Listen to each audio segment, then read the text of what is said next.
ผิดชอบเป็นหัวหน้าคุมของบ้านสังพอกนี่เกี่ยวกับจักษาติบเข้าไม่เทบ้านสังพอกเฮ็ดมาแต่ปู่แต่ย่าพุ่นเลยนะเกิดมากับเห็นเพิ่นเฮ็ดแล้วก็เดี๋ยวเฮ็ดมาเลยผมปัจจุบันนี้เลย ตอนยังโครงการยังบ่เข้ากับเฮ็ดกับบ่อยากถนัดปานใดนะแบบชาวบ้านบ่เข้าใจหันนะเฮ็ดกับตามใจไว้ตามใจมันหันนะปัดโครงการเฮ็ดอีเอามาเนาะมันได้เครื่องอุปกรณ์อย่างได้ครบแล้วก็สีสันมันก็อยากงามขึ้นเฮาก็ได้ติดตามเขาเนาะแบบเขาบ่เป็นเฮาก็ได้สอนเขาได้อบรมเขาให้เฮ็ดแบบนั้นแบบนี้เด้อแบบนั้นนะบ่ทันก็ได้พะเดียวระดมเดียวเฮ็ดให้มันทันหั่นนะช่วยการเฮ็ดผู้ชายก็อีกตามนะเป็นบางคนก็เฮ็ดเป็น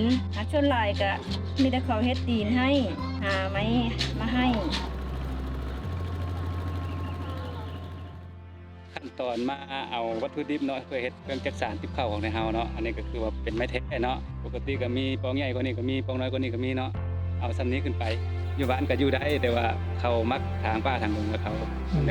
บ่มีแต่นะงัวควายจะกินแน่เพื่อสิได้ผลิตภัณฑ์ติบข้าวหน่อยนึงนี่ก็บ่แม่นของธรรมดาเนาะเพื่อว่าบ้านเฮาแล้วมันอยู่ตามใจผู้ใจผาเพื่อสิได้หน่อยนึงได้ปีนผู้ปีนผาขึ้นมาเนาะ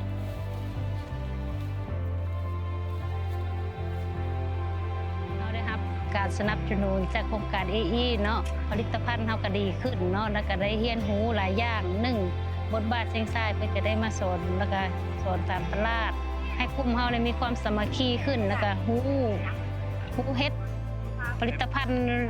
หลายอย่างขึ้นเดี๋ยวนี้แม่ยิ่งก็เป็นหัวหน้าครอบครัวได้คือกันเดี๋ยวนี้หารายรับได้คือกันเบิ่งลูกได้เฮ็ดหาเงินได้ซ้ำกันกับผัวมื้อนี้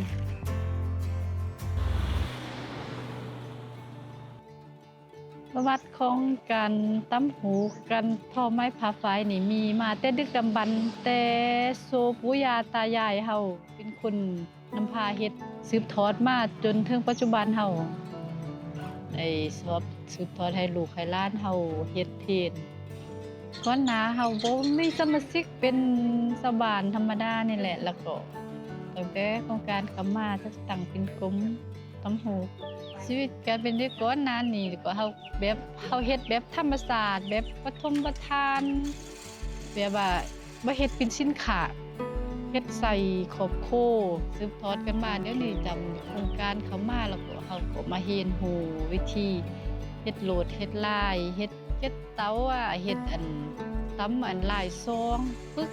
การเรียนรู้ย้อมสีแล้วก็สีขี้เถ้านี่เป็นเอา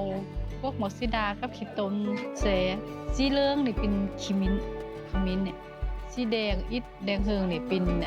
กกดูนี่เปลือกดูโครงการเฮาเขามาได้3 ปีระยะที่1นี่จะมีสมาชิกอยู่4 คนแล้วก็ระยะที่2นี่มีสมาชิกอยู่9 คนตั้งแต่โครงการเขามาเนาะเพิ่นก็จะมาสอนหลายอย่างเนาะมาสอนวิธีการขายแผนการตลาดก็การแผนธุรกิจการสร้างแบรนด์แล้วก็พาต่างประเทศมาเพื่อสมสินค้าเฮาเฮ็ดให้ได้ขายดีขึ้นกว่าเก่า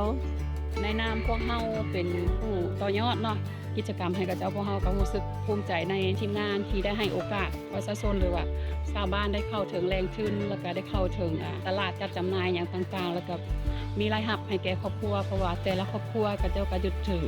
อาชีพนี้เป็นหลักในการสร้างรายรับให้แก่ครอบครัวแล้วก็มีเวลาอยู่กับครอบครัวหลายขึ้นอันนี้ก็เห็นว่าได้รับประสิทธิภาพดีพอสมควรเนาะในนามพวกเฮาเป็นผู้สมยุส่งเสริมก็ภูมิใจไปนำเนาะขอบใจทางโครงการโครงการเอ็กเซนที่ว่ามาช่วยเหลือสนับสนุนทางด้านทุนฮ้อนแล้วก็แบ่งปันความรู้หลายด้านของกลุ่มตำหูไทยหรือของบัญโยเฮาเนาะขอบใจที่ว่าเพิ่นมาช่วยเหลือเนาะอยากขอบใจแล้วเนาะที่มาสนับสนุนบ้านเฮาเนาะให้มีความรู้หลายขึ้นแล้วก็บ้านเมืองก็